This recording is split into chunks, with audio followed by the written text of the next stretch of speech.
കൊല്ലം നഗരത്തിൽ 75 gram MDMA പിടികൂടിയ കേസിൽ മുഖ്യകണ്ണിയായ യുവതി പിടിയിലായി. മാങ്ങാട് ശശിമന്ദിരം വീട്ടിൽ ഹരിതയാണ് കൊല്ലം വെസ്റ്റ് പോലീസിന്റെ കസ്റ്റഡിയിലായത്. ഒമാനിലിരുന്നായിരുന്നു ഹരിത MDMA കച്ചവടം നിയന്ത്രിച്ചത്.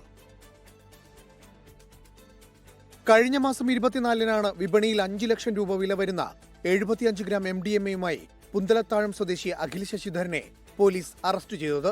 അഖിലിനെ ചോദ്യം ചെയ്തതോടെയാണ് കൊല്ലം നഗരത്തിലെ MDMA വിതരണ ശൃംഖലയിൽ ഹരിത ഉൾപ്പെട്ടിട്ടുണ്ടെന്ന് മനസ്സിലാക്കിയത്. Kollam city police commissioner Kiran Narayan, Kollam ACP S ഷെരീഫിന്റെ നേതൃത്വത്തിൽ പ്രത്യേക അന്വേഷണ സംഘം രൂപീകരിച്ചു. പഠനം കഴിഞ്ഞ ശേഷം ലഹരി കച്ചവടത്തിൽ ഇറങ്ങിയ ഹരിത MDMA കച്ചവടത്തിന്റെ മുഖ്യ ഏജന്റായി. 2024 ഡിസംബറിൽ 2 ഗ്രാം MDMA-യുമായി ഹരിതയെയും 3 യുവാക്കളെയും എറണാകുളത്ത് ലോഡ്ജിൽ വെച്ച് എറണാകുളം സെൻട്രൽ പോലീസ് അറസ്റ്റ് ചെയ്തിരുന്നു. കേസിൽ 2025 ജനുവരിയിൽ ജാമ്യത്തിലിറങ്ങിയ ശേഷം ഒമാനിൽ മാതാപിതാക്കളുടെ അടുത്തേക്ക് പോയ ഹരിത അവിടെയിരുന്ന് MDMA കച്ചവടത്തിന്റെ മുഖ്യ ഏജന്റായി പ്രവർത്തിക്കുകയായിരുന്നു.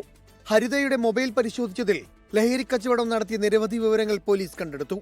ജയിലിൽ കഴിയുന്ന അവിനാശിനെയും ശരത്തിനെയും ജാമ്യത്തിലിറക്കാൻ ഹരിത നാട്ടിലെത്തുമെന്ന് മനസ്സിലാക്കിയ പോലീസ് ഇന്നലെ കൊല്ലം ജില്ലാ ജയിലിന് സമീപം വെച്ച് അറസ്റ്റ് ചെയ്യുകയായിരുന്നു. പിടിയിലായ അഖിൽ നേരത്തെ 4 MDMA കേസുകളിലും അവിനാശ് 2 കേസുകളിലും പ്രതിയാണ്.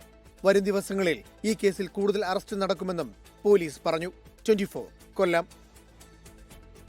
ലോകത്തെവിടെയായാലും ഏത് സമയത്തും 24 വാർത്തകളും ഓഗ്മെന്റഡ് റിയാലിറ്റി പാക്കേജുകളും എക്സ്പ്ലെയിനറുകളും വിശദമായി കാണാൻ ഞങ്ങളുടെ YouTube ചാനൽ നിങ്ങൾക്ക് സബ്സ്ക്രൈബ് ചെയ്യാം.